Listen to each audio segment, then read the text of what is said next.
Hey,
आणि प्रत्येक दिवस वचनाचा कर्तव्य करतो आहे.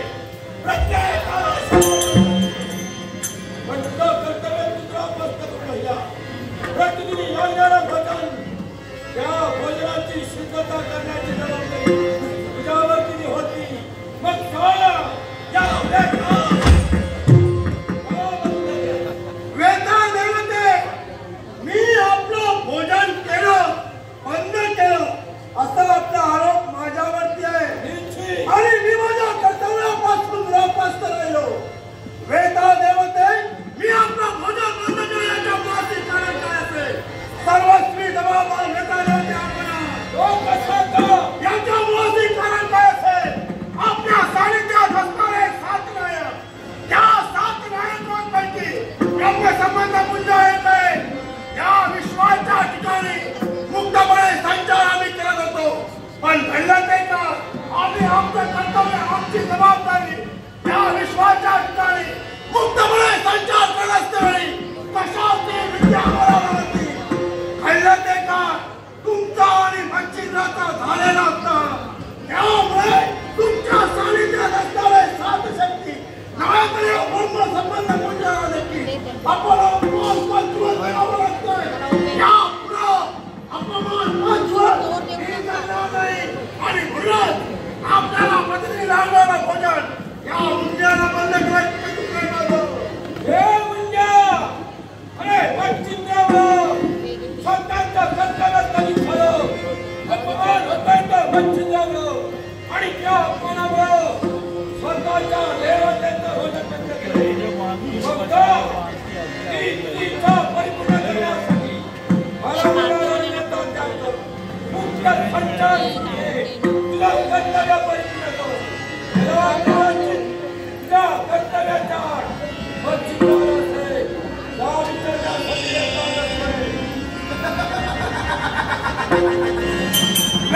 विचारण्यासाठी भरवशाचा शब्द ब्रह्मसंबंध मूल्यामध्ये आपलं कर्तव्य आपली जबाबदारी पूर्ण करण्यासाठी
संचार त्या मशाल भूमीत करत असताना एकाएकी हात घेण्यासाठी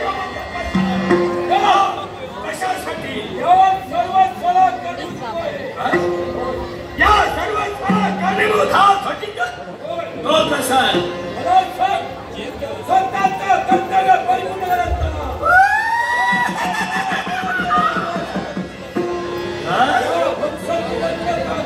याच्या प्रतिनिधी अमोशरा लालरा वंश या खटिंगराला खटिंगर म्हणजे एक अतृप्त आत्मा आहे स्त्री सुद्धा मजदूर स्त्री सुद्धा या विश्वात एक सारखा पण माझी इच्छा पूर्ण करते मी इच्छा पूर्ण करते मी त्या इच्छेच्या आडण्यासाठी तो कधी येतं तुम्ही योग्य वेळ योग्य समय येतात योग्य काळ येतात यांचा नाव हा वेगळा विचार आहे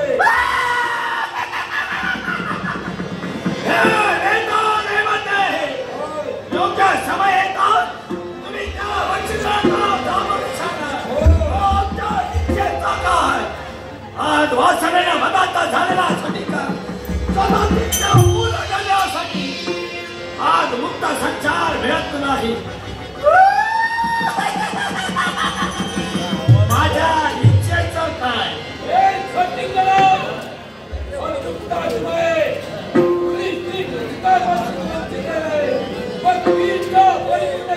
माझी एकच इच्छा या खटिंगराला हवाय या स्त्रीचा सौंदर्याचा आस्वाद या खटिंगराला टाकायचा आहे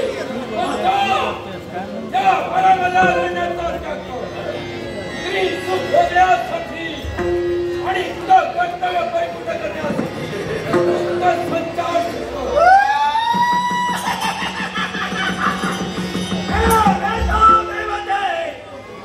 म्हणजे या खटिंगराला मुक्त संचार करावा हा स्वतःची इच्छा पूर्ण करण्यासाठी हा खटिंगर मुक्त झालाय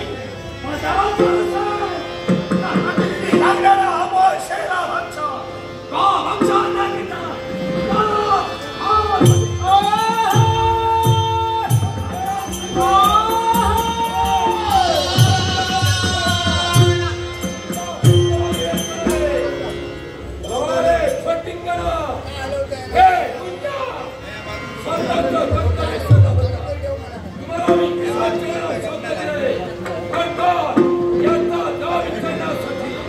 या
याचा मनोभावे नमस्कार, मनोभावे नमस्कार, मनोभावे नमस्कार.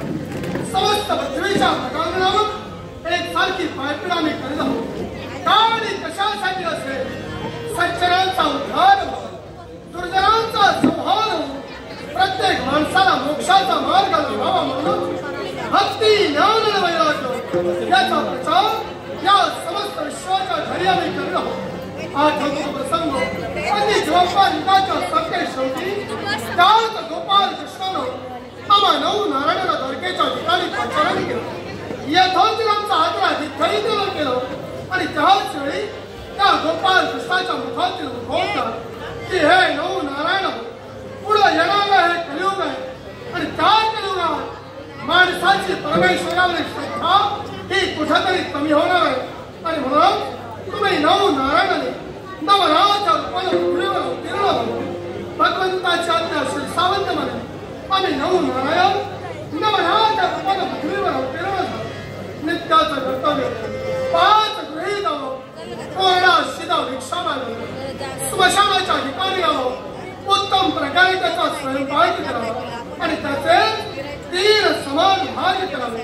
पहिला भाग गुरु दत्तात्रयाला नैवेद्य अर्पण करावा, दुसरा भाग गाईला नैवेद्य अर्पण करावा आणि राजा आईला तिसऱ्या भागातील तेज अन्न या झोळीत टाकावं आणि हीच झोळी वाहत्या पाण्यात मिळवावी, जेणेकरून त्या अन्नातील अंतरस त्या पाण्यात वाहून जाते आणि केवळ उदर भरणा व्हावी म्हणून ते अन्न मी ग्रहण करत आहोत. याला कारण माझ्या गुरु दत्तात्रयाचा अक्षर उपदेश हे भार छिद्र. अरे मानवी जीवाला एखाद्या गोष्टीची आसक्ती लागली असेल तर माणूस सातत्याने त्या गोष्टीच्या मागे पळत राहतो आणि म्हणूनच ज्यानं स्वतःच्या जीवेवर ताबा मिळवला त्याला वीर विश्वावर ताबा मिळवला. तोच गुरुचा गुरुपदेश आजपर्यंत अमृताप्रमाणे जतन केलं. पण हे परत मानवा, हा नाथ तुमच्या दारी आला, हा नाथ भिक्षा मागतो. तुमचे दुःख, तुमचे कष्ट, तुमच्या व्यथा भिक्षेच्या स्वरूपानं नाथाच्या झोळीत टाका आणि याचा परतावा माझ्या गुरु दत्तात्रयाच्या आशीर्वादानं सुख, समाधान, शांती आणि मोक्षाच्या स्वरूपात हा मच्छिंद्र तुम्हाला प्राप्त करून देणार. नाथाला भिक्षा मागा, मयी भिक्षा मागा, भवती भिक्षा दे, भवती भिक्षा दे. अलग आदेश, अलग आदेश. गुरुदेव झूठी माया, झूठी माया, झूठी माया, झूठी माया, झूठी माया, झूठी माया. माये का पाता रे सगळा,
दत्ताकडून एवढी त्या गुरु दत्तात्रयाकडे मी या क्षणी या अणुप्रांताचा त्याग करून स्मशानाचा मार्ग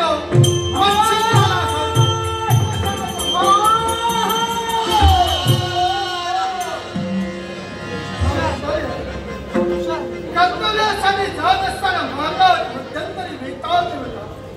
नमो नमो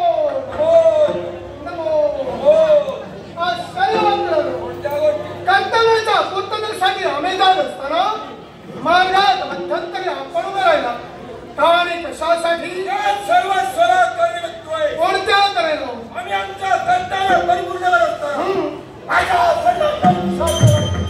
स्वतःचं कर्तव्य परिपूर्ण करत होते. पण त्या प्रत्येक कर्तव्य तुवाडतोय हेचं कर्तव्य निर्माणतोय.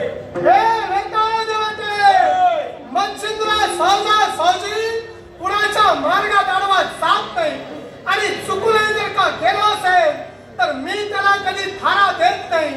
राहिला प्रश्न तुमच्या अस्तित्वाचा तर तो मी तुला सोडवण्यास देणार आहे. विश्वाच्या विश्वनिंद्या परमेश्वरानं ज्यावेळी विश्व निर्माण केलं 4 युगाची 4 चौघारी ठरली गेली. कृता त्रेता द्वापार आणि कली प्रत्येक युगाचे युग नियम हे वेगवेगळे ठरले गेले. पहिला आलं ते कृतयुग. त्या कृतयुगाच्या ठाई पापाचा लवलय शैल होता. चारीच्या चारी भाग हे फक्त पुण्याचे होते. त्याच्या पुढाला ते त्रेतायुग. त्या त्रेतायुगाच्या ठाई एक भाग हा पापासाठी आणि 3 भाग हे पुण्यासाठी ठेवण्यात आले. त्याच्या पुढाला ते द्वापारयुग. त्या द्वापारयुगात 2 भाग पुण्याचे आणि 2 भाग हे पापासाठी ठेवण्यात आले. आणि सांप्रत सुरू हे कलियुग. आणि या कलियुगात केवळ कलीच्या इच्छेसाठी एक भाग हा पुण्यासाठी आणि 3 भाग हे पापासाठी ठेवण्यात आले. मग मला सांगा हो हे अधिकाराचे 3 भाग तुमच्या अधिपत्यात असताना अजून तुमचं पोट भरत नाही तिथं. 3 भाग आमच्या अधिपत्याखाली आहे. पण 4था पुण्याचा भाग तुमच्या स्वाधीन आहे. तो 4था भाग हस्तगत करू या विश्वाच्या चराचर पापाचर निर्माण करण्यासाठी आम्ही कार्यतत्पर तुम्ही देवतत्व आणि देवतत्व असून सुद्धा आसुरी प्रवृत्तीने जर तुम्ही वाढवत असाल तर मच्छिंद्राचं एकच पण प्रामाणिक सांगणं आहे तुम्हाला. दुसऱ्याचं अस्तित्व पायाखाली करून स्वतःचं वर्चस्व कधी निर्माण होत नसतं. आणि असं करण्याचा प्रयत्न केला असेल तर ते अस्तित्व विश्वाच्या ठाई लयालाच जातो. याचा विचार तू करू नको. याचा विचार करण्यासाठी आंबाजनाच्या काळामध्ये हे जबाबदार आहे. याचा विचार तू करू नये. हे मच्छिंद्रा अरे 12 महिन्याचा त्याग केला आणि तुझ्यापर्यंत आलोय. तो रित्यास्त जाणार नाही. काय तत्व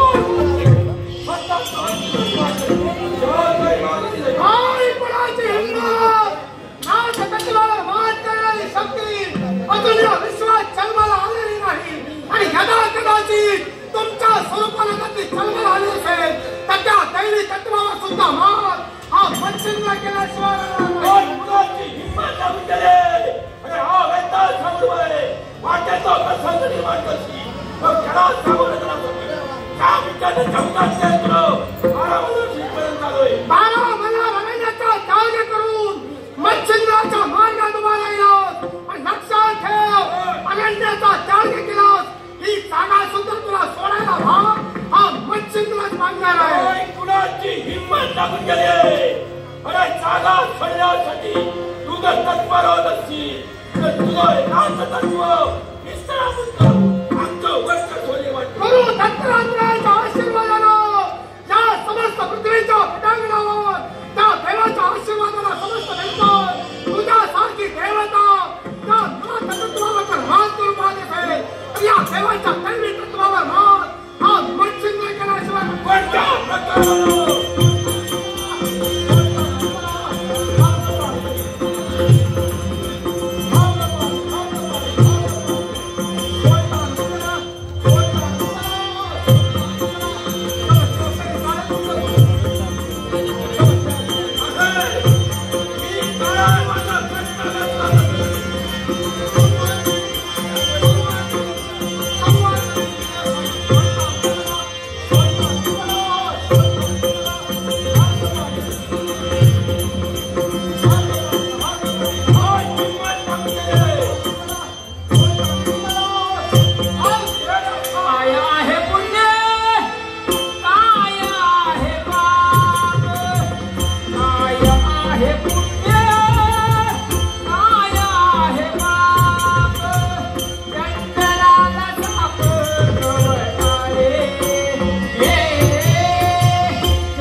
विचारांचं वादन एकसारखं मनीत थैमान होऊ लागलंय. जीवन पुढे विचारांचा कोण तरी कोसळण्याचा भास आम्हाला होऊ लागलाय. एक सारखे अपशकून नेत्रासमोर उभे राहत नाही. राहून राहून भूतकाळाची आठवण नेत्रासमोर येते. पण हे आज असं का घडते ना, याचं कारण मला नक्कीच माहिती आहे. आणि हे असं का घडतंय त्याच्या मुळाशी कारण म्हणजे तेव्हा आजचा दिवस आहे. हा आजचा दिवस म्हणजे आमच्या जीवनातील अगदी काळा दिवस आहे. या शुभदिनीचं जीवन माती मोल करा. या दिवसाने या शुभदिनेचं तारुण्य हिरावून घेतलं. आणि हा दिवस म्हणजे आमच्या जीवनातील अगदी अशुभ दिवस. हा अमावास्येचा दिवस. तेव्हा हा दिवस उजाडला की मन कसं भीतीने व्यापून होत आहे. अंग माझं थरथरू लागतंय. अजूनही ते प्रसंग आठवण काशी नरेश शुभकाळ त्यांच्या कुशुमनात आमचा जन्म झाला. आई आमची शुभांगी एक वेळ आईची आज्ञा घेतली आणि माझ्या मैत्रिणी समवेत मी अरण्यात वनविहार करण्यासाठी निघून गेली. वनविहार करता करता सूर्य नारायण माझ्याने आला. अर्थात पोटाला कडकडून दूर लागली आणि ही भूक शोधण्यासाठी एका वृक्षाच्या छायेखाली आम्ही बसलो. साऱ्या मैत्रिणी आणि मी अन्न ग्रहण करत होतो. पण अन्न ग्रहण करताना लाडवाचा अर्धवळा माझ्या मुखातून सुटला आणि तो भूमीवरती पडला. मनात कोणताही संकोच न बाळगता तो अंधाराने मी पुन्हा उचलला आणि माझ्या मुखात घातला. पण एकाएकी माझं अंग थरथरू लागलं. एकसारखा गर्भधारा अंगातून वाहू लागल्या. नेत्रासमोर अंधकार बसू लागला. काळ होते माझं मलाच कळत नव्हतं. जणू काही मी वेडी होती असं मला वाटू लागलं. माझ्यापासून दूर पळून गेल्या. काय होते त्या एकाच गोष्ट विचाराने माझ्या मनोमनी काय होते. एवढ्यात एक अनोळखी व्यक्ती माझ्या नेत्राशी राहिली. क्षणभर त्यांच्याजवळ पाहिलं. पाहून मला थोडं समाधान वाटलं. कारण त्यांच्याजवळ पाहतात हे कोणती संस्कृत आहे, कोणती ब्राह्मण आहे असं प्रथमतः मला वाटलं. म्हणून आदरपूर्वक नमस्कार करून त्यांची ओळख मी त्यांना विचारली. पण ज्यावेळी त्यांनी आपली ओळख प्रथम केली ना, माता तुमची की तळाला भाला मला झाला. कारण त्यांचं नाव होतं ब्रह्म संबंध मुंजा. आणि मुंजा हे नाव फक्त मी थोडा मोठ्यांच्या मुखातून ऐकलं होतं. आणि मला ऐकून माहिती होतं ज्या ठिकाणी पापकर्म घडतं ना त्याच ठिकाणी हे शासन देण्यासाठी उपस्थित राहतात. मला कळून चुकलं. नक्कीच काही ना काही माझ्याकडून अपराध घडलाय, काहीतरी पापकर्म घडलाय. म्हणून मी क्षमा मागितली. पण क्षमा माझ्यासाठी नव्हती. कारण एक दोन नव्हे अनेक अपराध माझ्याकडून घडले होते. अनेक पाप माझ्या हातून घडली होती. नको नको म्हणताना त्यांनी माझ्या शरीरात प्रवेश केला. माझ्या शरीरातून आमच्या राष्ट्रामध्ये प्रवेश केला. आणि राष्ट्रामध्ये प्रवेश करता क्षणी माझ्या बाबांचे नेत्र पडले. माझ्या आईचा वध केला. त्यांची स्थिती पाहून ती शिवनेना वेडी झाली. वेड्याच्या भराने आमचं राज्य सोडलं. पण कृपादृष्टी झाली ना ती गुरु मंदिरनाथ यांची. ज्यावेळी त्यांचा वरद असता आमच्या मस्तकाला आमचं पुनर्जीवन आम्हाला प्राप्त झालं. त्यांच्या आशीर्वादाने या मानव नदीचे राजकर्ते यांच्याशी आमचं लग्नही झालं. कालांतराने राजवैद्यांचं मी सुरुवात असं वाटते की या राष्ट्राचा कुलदीपक आमच्या उदरात वाढतोय. ही वार्ता सगळ्या राज्यात पसरली. आनंदोत्सव साजरा करण्यात आला. पण हा आनंद मात्र अधिक काळ टिकला नाही. कारण एकाएकी आमच्या राष्ट्रामध्ये शत्रूंचं आक्रमण आणि त्याच आक्रमणात आपलं सौभाग्य आम्हाला सोडून गेलं. ही शिवसेना हरित तारुण्यात वैधव्याच्या पंक्तीला बसली. पती मागून सतीकांना प्रति स्त्रीचा अधिकार. पण नियतीने तोही अधिकार हिरावून घेतला. कारण ज्या स्त्रीची मुलं लहान असतात आणि ती स्त्री गर्भवती असते ना त्या स्त्रीला पती मागून सती जाण्याचा अधिकार पोचत नव्हता. आमचा निर्णय आम्ही बदलला. आत्मनिष्ठ सगळ्या चोऱ्यांच्या सगळ्यांचा या मानव देशीच्या राज सिंहासनाचा ताबा आम्ही घेतला. तर दिनापासून या साऱ्या प्रजेला आम्ही न्यायदान करतो. पण तेव्हा या माझी आठवणी आजच मित्रांसमोर काय आल्या. माझा बाळ सुद्धा मुलगा झालाय. आता चिंता वाटत नाही. पण या बुद्धाच्या आठवणी आजच काय आल्या. तेव्हा आमच्या नशिबात सुख नाही काय. काय घडतंय आमच्या जीवनात. काय घडतंय काय होई का कळेना.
मार्ग द्यावा आणि आईचा आशीर्वाद घेण्यासाठी आईच्या महालापर्यंत यावं.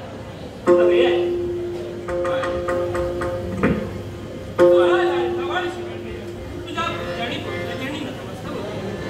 शिवानी मम्मीचा आशीर्वाद तरी माझा आशीर्वाद सदैव तुझ्याच पाठीशी आहे. या विश्वाच्या ठिकाणी परमेश्वराला प्रत्येक बालकाकडे जगदीशी लक्ष द्यायला यावा आणि म्हणून त्यांना आई बनली. हा म्हणजे आत्मा आणि म्हणजे ईश्वराचं जिवंत रूप म्हणजे आई होते. आणि म्हणून या विश्वात नवीला भक्ती आहे. पण या विश्वात खरे देवता आहे. प्रत्येक भक्तगण प्रत्येक देवतेची भक्ती या नवीला भक्तीप्रकारे करतात. पण आपल्या जीवनात या त्रय देवता व्यतिरिक्त अजून एक देवता आहे. चौथी देवता. पण या नवीला भक्ती व्यतिरिक्त अजून एक भक्तीचा प्रकार आपल्या जीवनी आहे.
तुझा आशीर्वाद त्याला मनाचं समाधान देतो. पण आज मी इथं आलो होतो ना केवळ आशीर्वाद घेण्यासाठी नव्हे. केवळ आशीर्वाद घेण्यासाठी नव्हे. नव्हे या शब्दाचा अर्थ आम्ही आमच्या आयुष्याच्या ठिकाणी एक महत्वाचा निर्णय घेतलाय. महत्वाचा आता रिकामी उन्हाळ्याचं नाही.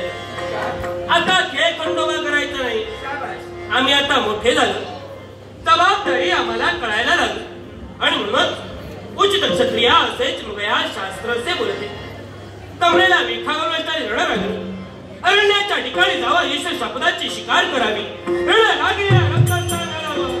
विजयाचा विजय केला स्वतःच्या मस्तकीला बाबा या उदात्तेतून साऱ्या मित्रांनी शिकारीला जायचा घाट घातलाय आणि आज्ञा मिळावी म्हणून तुझ्यापर्यंत मी आलो. काय म्हणाला? शिकारीला जायचा घाट घातलाय आज्ञा मिळावी म्हणून आलो. मित्रांना शिकार खाली जायचंय नाही. मी तुला आज्ञा देऊ शकत नाही. आई आतापर्यंत तुझ्यासमोर मी जी जी इच्छा प्रदर्शित केली किंतु परंतु न करता माझी प्रत्येक इच्छा तू पूर्ण केलीस. मग आजच नकार का? बाळ आतापर्यंत सर्व इच्छा आकांक्षा या आईने परिपूर्ण केल्या आणि ही सुद्धा तुझी इच्छा मी अपुरी ठेवणार नाहीये. मग तुला शिकार साध्य करण्यासाठी रण्यात जायचे ना जा. पण आजच्या दिवशी नको. उद्याही जा. आज तुला मी आज्ञा देऊ शकत नाही. आई आजच्या अरण्यात प्राणी उद्या असतीलच असं काही सांगता येत नाही. तेव्हा शिकार मला आजच साध्य करायचे. मी तुला आजच्या दिनी आज्ञा देऊ शकत नाही. तू उद्याही जा. आई तू मला आज्ञा देत नाहीस याबद्दल माझं दुमत नाही. पण तू मला नकार का देतेस या मागचं कारण मात्र मला कळायला हवं. बाळ मी कारणाशिवाय बोलत नाहीये आणि कारण जर तुला ऐकायचं असेल तर ऐक. आज मी तुला नकार देते ना याच्या मुळाशी कारण म्हणजे हा आजचा दिवस आहे. आजचा दिवस? हा आजचा दिवस म्हणजे अशुभ दिवस आहे. कारण याच दिवसाने माझं तारुण्य हिरावून घेतलं. काय आहे आजच्या याच दिवसामुळे ही तुझी आई तारुण्यात येडी झाली आणि हा आजचा दिवस म्हणजे अशुभ अमावास्येचा दिवस आहे. आई आई आई आई आज जागी उभी राहून जर का तुझा विचार केला असेल, तुझ्या मुखातील प्रत्येक शब्द सत्य आहे. पण एका राज्याची महाराणी या जागी जर का राहून तुझा विचार केला असेल, आई तू कुठेतरी चुकतेस. क्षत्रिय घराला आपला जन्म झालाय. अगं जपून अपशकून जर का आपणच मानायला लागलो, सामान्य जनतेला आपल्याकडे कोणता आदर्श ठेवावा तेव्हा अंधश्रद्धेच्या जाळ्यात आई तुम्हाला अडकवू नकोस. पण आमचाही जन्म एका राजघराण्यात झाला आणि ज्यावेळी मी तुझ्या वयाची होते ना, त्यावेळी आमच्या जीवनात शकून अपशकून कधी मानलेच नाही, पण परिणाम मात्र मी भोगले. अरे मी वेळी झाले होते, त्याला कारण म्हणजे हा आजचा दिवस आहे. आई तुझ्या जीवनात जो प्रसंग घडला तो पूर्णतः आम्हाला मिळाला आहे, किंबहुना त्याबद्दल खंत सुद्धा आम्हाला आहे. पण तुझ्या जीवनात जो प्रसंग घडला तोच प्रसंग आमच्या जीवनात घडेल हे काही सांगता येत नाही. अनुभव हा माणसाचा गुरु आहे. तू तुझ्या जीवनी तो अनुभव घेतलायस, आम्हाला आमच्या जीवनी घेऊ दे. अरे अनुभव घ्यावा म्हणतो, चांगल्या गोष्टीचा घ्यावा, नको त्या गोष्टीचा अनुभव आपल्या जीवनात ठेवू नये. अरे विष किती छान आहे हे पाहण्यासाठी कोणी चाखून बघत नाही. पण आई समोर अन्नात विष आहे, चाकून पाहिल्याशिवाय कळत नाही. त्याच विषाची परीक्षा मला घ्यायची आहे. अरण्यात मला जायचंय. मी तुला जाणून बुजून विषाची परीक्षा घेऊ देणार नाहीये. तुला आज्ञा मिळणार नाही. आई तुम्हाला आज्ञा देत नाही. मुळीच नाही. आई तुम्हाला आज्ञा देणार नाही. नाही. आई तुम्हाला आज्ञा देणार नाही. नाही, नाही, नाही. शिवांच्या रक्ताची शपथ ऐकणार. रक्ताची शपथ पर्याय नव्हता. पण शोभलास. अरे ज्यावेळी तुझे बाबा तुला सोडून गेले ना, त्यावेळी या आईच्या उदरात तू वाढत होतास. बाबाच्या पश्चात तुझा जन्म झाला. रक्ताचं पाणी करून या आईने तुला लहानाचा मोठा केला आणि त्याच रक्ताची शपथ आज आईला घातली. शंभो शंभो. ठीक आहे, दिली आज्ञा. पण हसू नकोस. माझी एक अट आहे आणि ती अट कोणती असेल? हा आजचा दिवस असताना जाण्या अगोदर, म्हणजे तिन्ही सांजेच्या अगोदर तू माझ्या समोर मला दिसला पाहिजे. उद्याच्याने आलेला भानू असताना जाण्याअगोदर.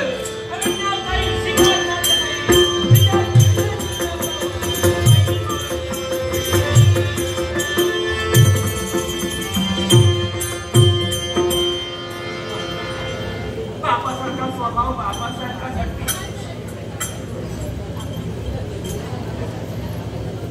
बाळ अरण्यात गेलाय. त्याला दुःख होऊन आवाज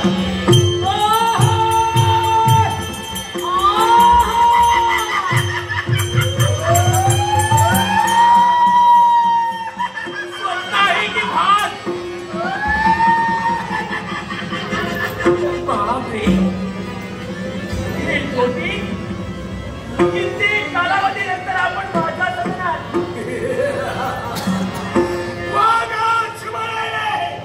म्हणजे माझा विसर पडला नाही. आपला विसर? अहो आपला विसर कसा पडेल मला?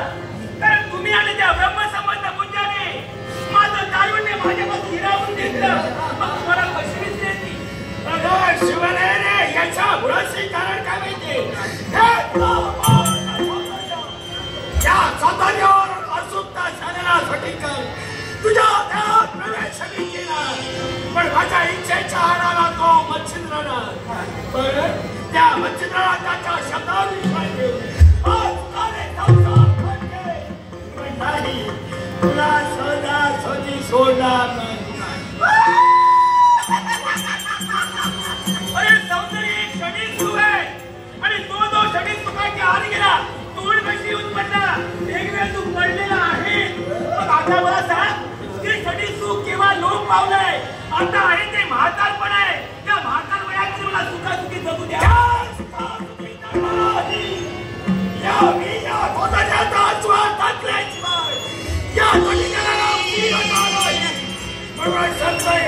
माझा शब्द माझ्या कटाचा प्रयत्न करून लक्षात ठेवून माझ्या एका प्रश्नाचं उत्तर द्या. कोणत्या प्रश्नाचं उत्तर हवंय तुला? ज्या ठिकाणी पापकर्म घडतं त्या ठिकाणी शासन देण्यासाठी तुम्ही उपस्थित आहे. मग मला सांगा, आजच्या दिवसात काय पाप घडलाय? काय पाप केलंय मी म्हणून तुम्ही माझ्या सदनात आलात? शिवराय, अगं तुझ्या हातून पाप घडलं नाही. अगं तुझ्या हातून पाप घडलं म्हणून प्रवेश केला. माझा तू पाप करताय कोणतं पाप कोणतं पाप?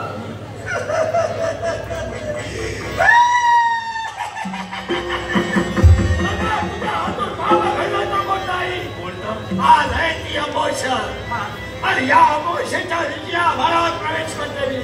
आता दुसरे ते अनवाढ ही माझ्या अक्षरा सुवर्ण आणि या घटिकेराचं आगमन तुझ्या महाला. म्हणजे मी पाय धुतले महालात प्रवेश करते पण ते पाय अर्धवट धुतले पायाचा मागचा भाग कसा राहिला आणि ही संधी तुम्ही साधली. क्षमा करा मला. क्षमा असावी मला. त्या अपराधाला क्षमा नाही. आज वासनेने मनाचा झालेला घटिकर स्वतःची वासना पूर्ण करण्यासाठी आज तुझ्या महालात प्रवेश केले.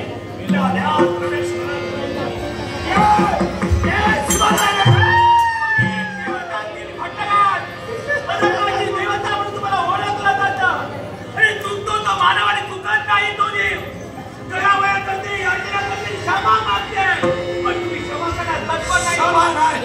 एकच सांगून ठेवते तोपर्यंत या शरीरात रक्ताचा शेवटचा थेंब शिल्लक आहे. तुम्हाला माझ्या शरीरात प्रवेश करू देणार नाही. पूर्ण विचार कर. पुरा समाज काय बोलते शकता. हटाने हटाने घेऊन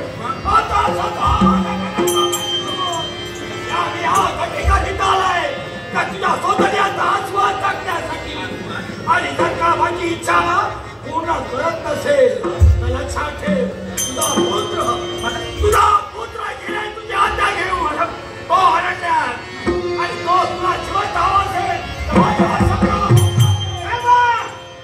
मुखातील शब्द मुखातून ठेवा म्हणजे माझ्या बाळाच्या केसारी भक्ताला प्रयत्न केला असेल नवतारेला वाजण्याप्रमाणे नदीला गोळी.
घटनेचा शब्द तू अमान्य करण्याचा प्रयत्न केला.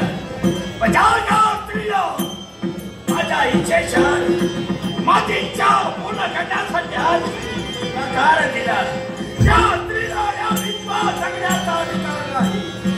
रात्रीच खेळ झाले, रात्रीचा खेळ झाले.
आपल्या गावातला कोणी कोणा काय सांगायचा नसता. पण म्हणतात ना कुठं धंदो का वही येतात मनात बोलायला लागता. मला भीती वाटता. मागा आमच्या वाडीत ते 2 पोर असत ना, गौरव आणि दागी पोर टाकलेले पोर असत. कोणता पोर त्यांच्या पोराचा सांगते नाही आणि त्यांचे डोळे लागले फिरा. पण त्या पोरात जेव्हा पुन्हा मला ते सगळा नव्हता नाही. मला काही बोलासारख्या नाही. श्रीमंतांच्या पोरांना बोलताना बोल म्हणतात ना, श्रीमंतांनी खाल्यांचा मजेत खाल्या आणि गरिबांनी खाल्यांचा गुंतेत खाल्या. असं जगात हे असा. म्हणून या पोरात मी काय सांगतो, काही जातच म्हणा काही येणार घराकडे. पण ह्या पोर ऐकतच नाही समाजाला. ज्ञानोदा देवा सगळा काय का, पण जसा मोठा होता तसा तसा ऐकत नाही. एका पोर तयार 3 महिन्याचा आणि त्याचे आऊबापूच नेले. मी त्याची आजी समजला त्याला 3 महिन्याचा पोर जगवायचा कसा आहे तो निश्चय करीत. लोक सांगत लागले काय म्हातारी तुझ्या नको पोर या जगताना त्याला गायचा दूध म्हणून सांगले. म्हणून ते पोरा गायचा दूध देऊ सुरुवात केली. पण गायचा दूध दिले ना तर पोर कसा बारीक बारीक होत चालला. मग लोक म्हणायला लागले काय गायचा दूध आता बंद करून टाक आणि म्हशीचा दूध दे बघा म्हशीसारखे असे सांगतात. आणि मग म्हशीचा दूध दिलं तेव्हा पोर सुधारला समाजाला. तेव्हा मी विचार काय केलं, मी आतापर्यंत पोरांना लग्न करून दिलं. मी एकदा मोकळा झाला म्हणून ह्याच्यासाठी किती नवरे आले. लो माका नवरो नको, तो माका नवरो नको असा रोज सकाळचा मी म्हणता लो नको तो नको. तू काही बघला असतंच तर मला सांग. तसला नाही म्हणता. मग काय करायचं मला सांगा. आणि या सकाळी पोर गेला अजून दिला नाही. काय करून वाट बघलेलं आहे. जर नाही लागता त्याच्या मैत्रिणींच्या घराकडे मला जाऊ त्याला लटपट हिचं चाललं मोठ्या नकऱ्याचं. लटपट हिचं चाललं मोठ्या नकऱ्याचं. मोठ्या नकऱ्याचं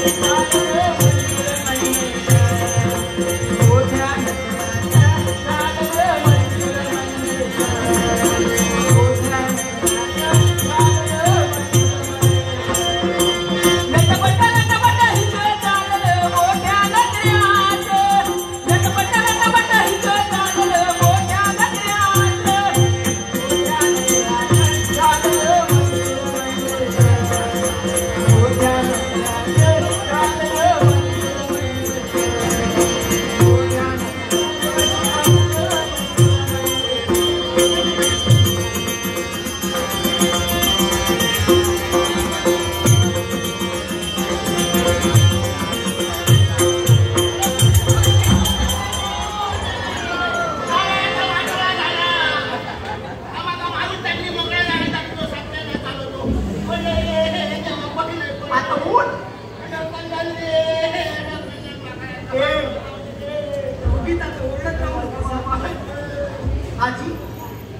लागलं काय? कुठे कुठे येऊन आली त्याचं मोठा माणूस तुला दिसत नाही. हे आजी, या दोष माझा नव्हे, माझं दोष तुझा आहे. मी तुला किती वेळा सांगितलंय ग, येताना मार्गात मध्ये मध्ये थांबू नकोस म्हणून. अगं मध्ये काहीच मला कळत नाही. नशीब तुझं इथं पडलीस, खाली नाही गेली. आणि पडा मी त्या बुलावलं काय गो मार्गात उभे घरात तुझ्या जेव्हा वाटलेलं पण मध्ये काहीच मला कळत नाही. मध्ये तू येतेस आणि दोष मात्र मला देतेस. बरोबर सांगताय. अगं थांबा तरी, काय म्हणलं नाही तुम्हाला सांगितलं ना, आजीला सांगतोय आणि लवकर थांबा. पण त्या भाषा कोणाला तरी घेऊन येतात. आता कोणाला तरी घेऊन येतात. हो हो हो आणि त्याला आता सांगायचं म्हणजे आजीकडे जा. आता कोणा सांगतोय दादा हे आजी, आता या वयात तुला वेळ लागलाय. मग यायला लागलं तू आता दिवसेंदिवस पुढा होतो. अगं मला सांग, बाहेर कोण उभे? कोण उभे? माझं नाव माझं असतं मला सांगतो येतंय रे वाचतो. हे आजी, बाहेर लागतं तिथे राहा मला. अगं बाहेर माझ्या साऱ्या मैत्रिणी उभे आहेत. अरे त्यांना मी सांगते जरा थांबा, माझ्या आजीला सांगते येते म्हणून. बाहेर उभे आहेत त्या. मैत्रिणीचं हो आणि बसल्या काय करतात त्यांना घर नाही. अगं त्या घरात येऊ शकत नाही. हे तसं का नाहीये, असं त्यांना राग येते. मला सांग, अगं मागच्या वेळी माझ्या साऱ्या मैत्रिणी आपल्या घरात आल्या, आले की नाही? मग आजी तुमचं प्रेम आहे, एवढी आमची मैत्री आहे आणि मैत्रीचं महत्व या वेळेत तुला काही कळणार नाही. तुझ्या वयात तुला कळत आला आवडपणा सांगतात मागं काय का सांग मागं काय का सांग. किती वेळा तुला मी सांगलं काय सांगितलं? तुम्हाला किती वेळा सांगेल त्या खालच्या पोरांच्या नातीत लागून उभं धावतात त्याचं वर जावं अगं बाई, त्यांच्याकडे त्यांनी तुझं केलंय काय? काय केलेलं मला तुझी लग्न बोलत राहते. काय केलेलं म्हणून काय? ते सांग काय? काय केलं मागे काय झालं?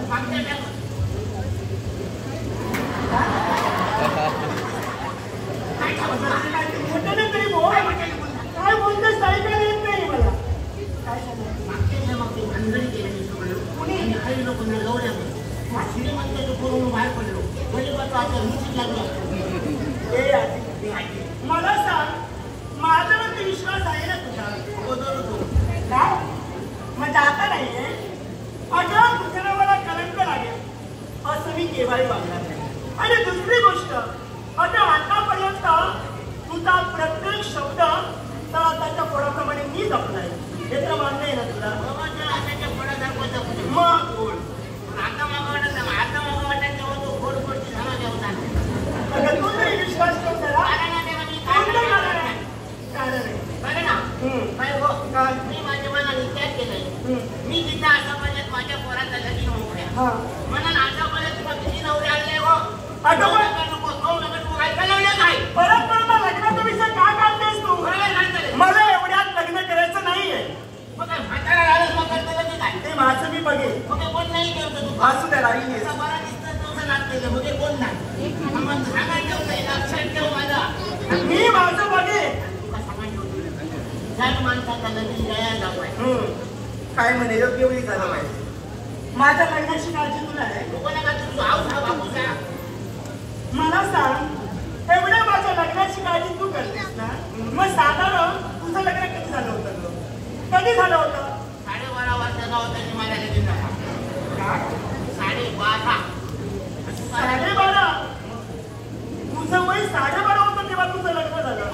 मग आजी मला सांग, तेव्हा आजोबांचं साधारण वय किती होतं? 25 वर्षा. 25? हा तुझं 12.5, आजोबांचं 25. एवढा फरक का? माका याला 25 वर्ष झाली तेव्हा त्यांचं 50 झाली. माका 50 झाली तेव्हा त्यांचं 100 झाली. म्हणून आधी ते वेगळे काय? तुला काहीच कसं वाटत नाही का? अगं आजोबा तुला सोडून गेले. घरात नाही तुला काहीतरी वाटायला हवं. पण सोडून गेले आणि गेले अगं पण तुला लवकर सोडून गेले ते. याला त्यांना वयाचा दोष आहे, वयाचा. नाही त्याचं कारण होता तुमका समजायला नाही. कारण? हा कोणतं? मी तुमचं कारण सांगते. माका सांग आमच्या वाणी त्यांचं पहिले बायको मेलं त्या बापऱ्यांचे काय हाल झाले गो. तिथे दोन थांबलो होता रस्त्यावर रडत होते बायकोची आठवण काढून. माझी बायको असते तर तेव्हा हे माझे दिवस गेले नसते असे मनात रडत होते. तशी पाळी माझ्या नवऱ्याची आता नाही. शेवटपर्यंत माझ्या हातात तिची सवय मोकळी. म्हणून मी जेव्हा सांगत होते माझ्या अगोदर माझा नवरा मारा.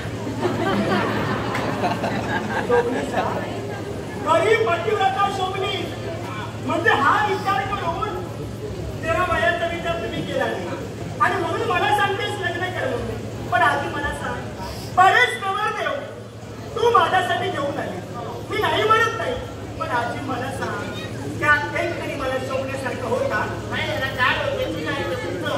त्यांचं तोंड तरी पाहण्यासारखं होतं. अगं तोंड होतं पण ते पाहण्यासारखं नको. काय पाहणार त्यांच्या जगात? अगं बंबा द्या हो. एकाच्या मोठमोठ्या मिशा आणि अशा पुरुषाशी मी लग्न करू? अगं सारे तर मला हसतील. काही नवरा निवडला असं मला सांगतील ग. तुला काय 4 चौघात मला जायचंय. तू राशील घरात बसून. म्हणजे मुला म्हणून असते. हो मिश्राचा जायचा तू सांगतो. मग तो जातीवंत बापू असताना मिश्री असते त्या मर्दाची मिशी म्हणतो. काय? बापल्याच्या ओटावर मिशी होईल. मर्दाची मिशी हा आणि मिशी हवी. अगं मिशी हवी, पण त्याला सुद्धा आता काहीतरी मर्यादा आहे.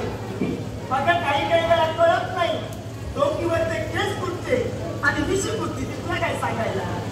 अगो पण आपल्याला जर तसं वाटतं ना मग लगीन झाला काय? तर आपल्या भावाक आपण सांगा बया भावाला दोन्हीची वय बारीक करा. काय आपला बोली तिथे ठेवायची बाकी कापून टाकायची. तू ऐक ना, ऐक ना तो. आणि हवी तेवढी ठेवायला काय आहे काय ते? हवी तेवढी ठेव म्हणजे काय वाटतं ती ठेवायची? मेरे साडा तुझ्यामुळे होतंय. मला सांग बसलो माका भाऊ नको बसलो माका भाऊ नकोच मला. तुका भाऊ ओळख करतो तू तरी सांग. बघा मला तसा नवरा हवा. तसा नवरा तू शोधला पाहिजे माझ्यासाठी. बघशील ना? बघ आजी मला नवरा कसा हवाय? अगं माझ्या सौंदर्याला सादर सोबत असा नवरा हवाय. आणि तो सुद्धा कसा? असा सडपातळ नवरा मला हवाय. असं बारीक हो तसाच हवाय मला. येतो चालेल तेवढा. अहो हे बारीक येते पोहा किती मागायला गेले की नाव सांगलंय माझा पोहा. अगं पण नकार का दिलास? त्याचं कारण आता पुढचा विचार करू नाही म्हणा. पुढचा विचार हा असा कोणता ग? अगो तो बारीक सो तो बारीक तसाच हवाय. त्यावेळेला तुझा मी लगीन केला नाही. उद्या सकाळी नवीन जोडा माझ्या घरी फिरायला गेला असता. हो तर माका लग्न आहे नवीन जोडा कसा दिसतात. अगं आधी सारा कधी पाहत राहते आणि काय म्हणते काय दोघांचं जोड आहे असंच म्हणतात. आता नाही म्हणायचे आता अगोदरचा था. आता तुझ्या लोकांना तशी बघलेली लोकांनी तू कसा असं दाट पाड व्हायची आहेस मी. आणि तो बिचारा कसं असं येतो दिसतो. लोक काय म्हणते काय? त्या ढोलकाच्या मुळात फार ओळखता. काय म्हणावं काय तुला? 4 चौघात तू त्याच काढ माझी. आपण लोक अगं पण तू बोलतेस पुढे सारं तर मला बोलत राहत असं. घरात बोलते लोक अगं पण शेजारी ऐकतात का? अगं भिंतीला पण कान असतात आणि ते घरात आपण बोलतोय ना ऐकू जातं ते काय झोपले नाही चालेल.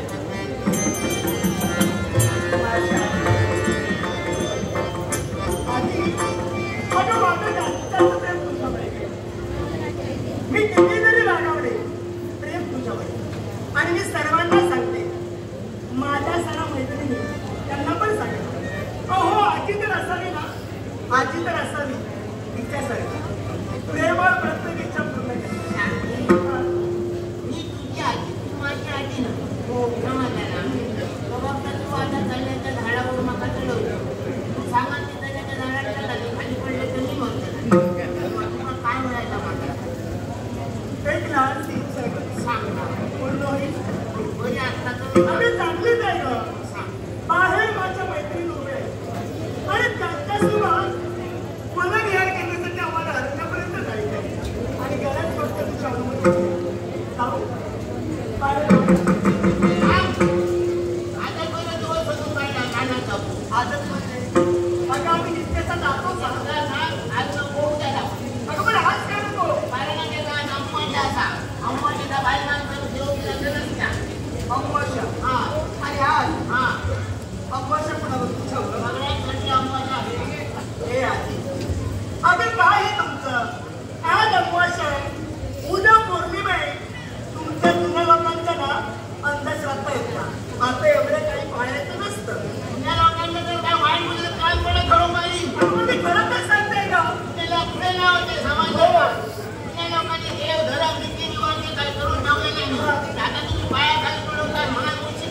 मला जायचंय, मी त्यांना शब्द दिलाय.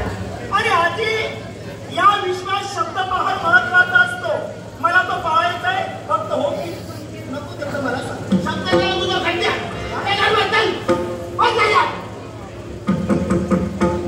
नको ती गावटपणा पोरांची खाऊ देऊ ते पोरांचे लाड. नको ती गावटपणा मी करून देणार नाही. मी जाऊ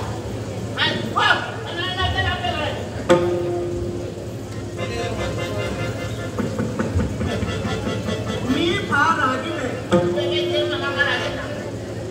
आणि राग जर आलास ना काय करेल काही सांगू शकत नाही. राग जर आलास आज 15 दिवस जेवणात उपाशी राहणार. मका नाव नको जेवू नका मोठे पाहता तेव्हा त्याला माझी देऊ शकत काय काय खाता पहिलं माझ्यावर खूप असतं. मी फार हट्टी आहे. मला पाठविणार नाहीस. काय मला सांगले बरा गाव गावाचं ना हे आजी मला जर पाठवीत नसशील ना इकडे बघ. मला जर पाठवीत नसशील तर आजोबांची शपथ आहे. आता नाही पाठवलं तरी चालेल. वर कळलंच ना माझ्या मेल्या हाताची शपथ आहे. वर बसा ऐकत असा सगळं ऐकत नाही मला सांगलं तर वरून धोंडे झाले माझ्या बापाला. माझं तुम्ही का हा आजी बरं जाऊ तू सांगतेस ना नक्की. पण मला सांग अगोदर मला नकार दिला बरोबर. पण आजोबांची मी शपथ घातली आणि बराच बदल तुझ्यात झाला ग. एवढं तुमचं प्रेम होतं. आता जाऊन ते वाढ वाटतंय आता तू जायचं. मी आता काय लहान आहे लहान आहे.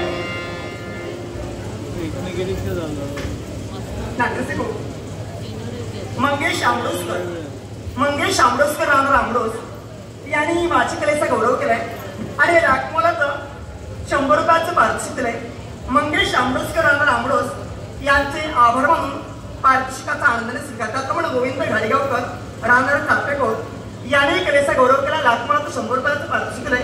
गोविंद घाडीगावकर राहणार चापेकोट यांचे आभार मानून जयनमान दशावतार नाट्यमंडळ मालक शरद मोतीमान यांच्या वतीनं पारितोषिकाचा आनंद असेच पंड्या पवार पंड्यापवारांनी मला 100 रुपये बक्षीस दिला.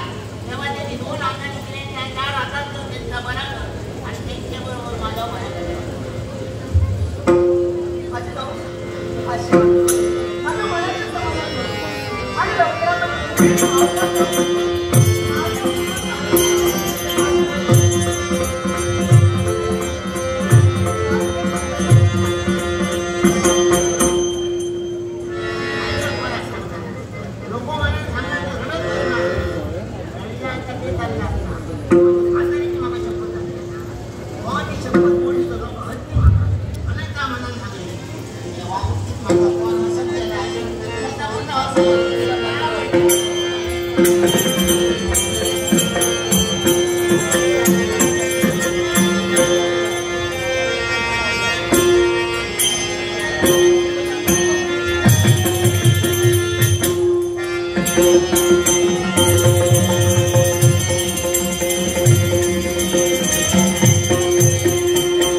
पण मी जर आधीच ऐकलं असतं ना हा प्रमाद माझ्यावरती आला असता. पण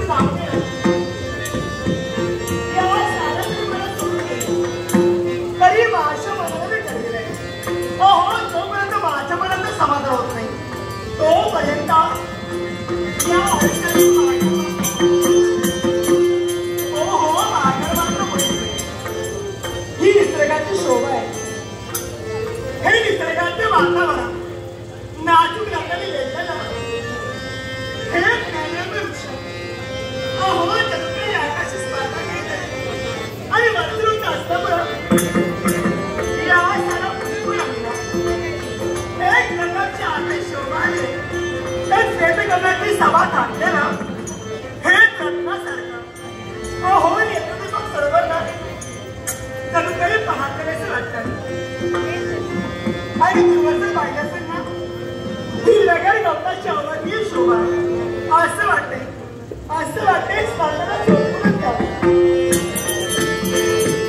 आणि आपल्या आणि आज बाळामुळे माझ्या अंगावरती एक सारखी शाळा निर्माण होऊ लागली हा गारगार वारा ही आज मंद लहरी आणि याच तरी माझ्या अंगावरती आला ना मन एक सारखं माझं मंत्रमुग्ध होत आहे आणि असं वाटते इथंच राहावं आणि मन कुणाला या साऱ्या निसर्गातला घ्यावा हो निसर्गातला घ्यावा पण आज काही पाहतही नाही हा जो सारा निसर्ग आहे ना हा सारा निसर्ग आज एकसारखा पळून गेलाय आणि असाच मनोबास अहो माझ्या मनोमनी मला होतोय हो माझ्या मनोमनी मला होतोय निसर्ग हा कसा फुलला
समाधानी झालं पण आजीने मला सांगितलंय शांती मनातच समाधानी आणि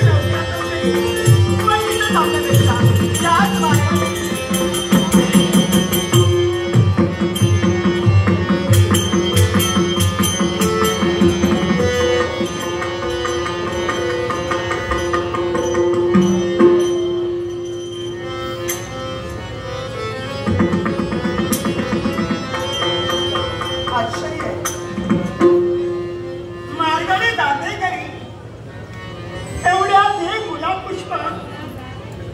माझ्या डोळ्यासमोर आलं. पण या अरण्यात गुलाब वृक्ष मात्र मला दिसत नाहीये. मग हे पुष्प इथं आलं कुठून?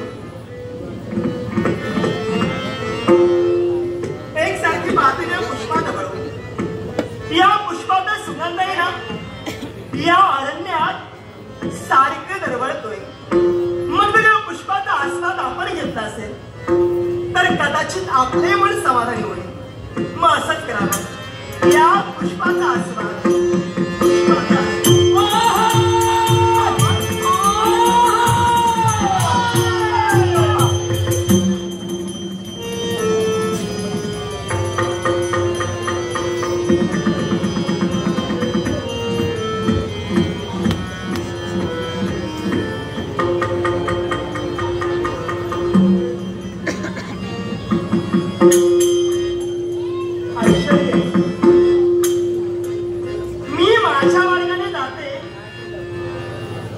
अनोळखी व्यक्ती माझ्या मार्गात.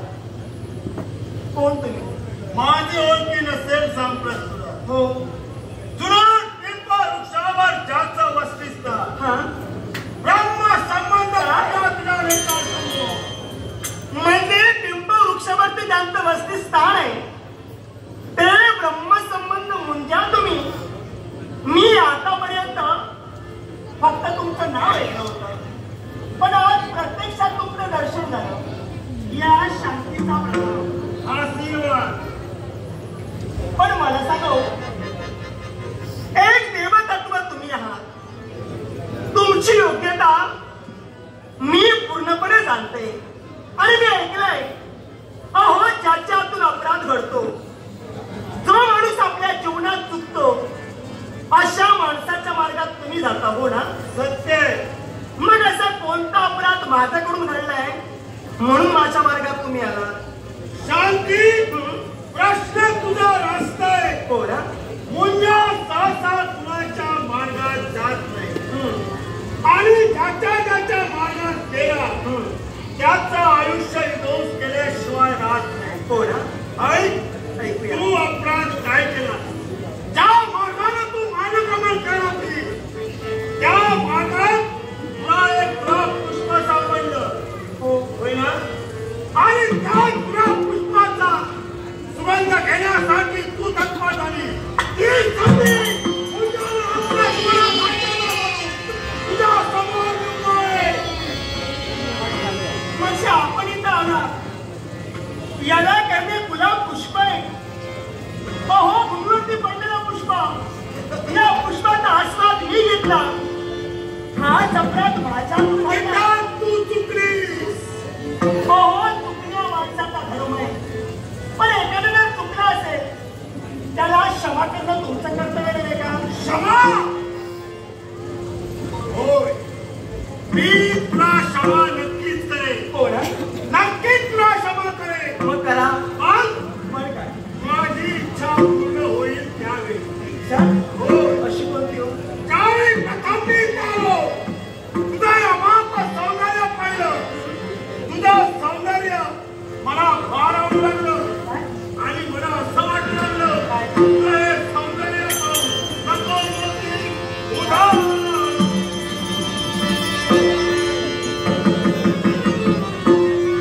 नको मोती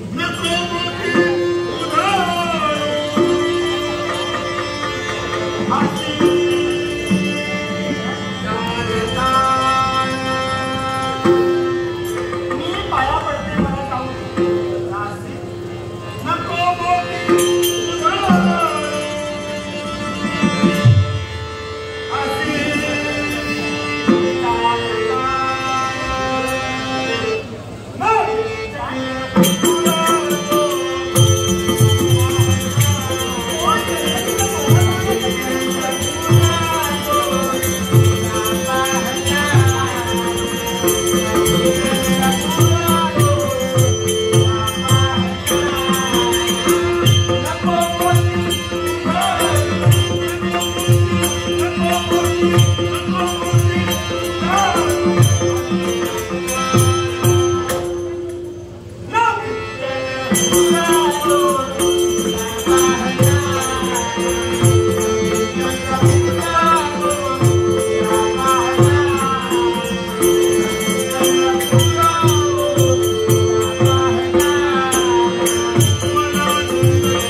नष्ट करील कंठ छडी वे प्रसंगी यमसदनी पाठवी पण तुमची पापी आकांक्षा या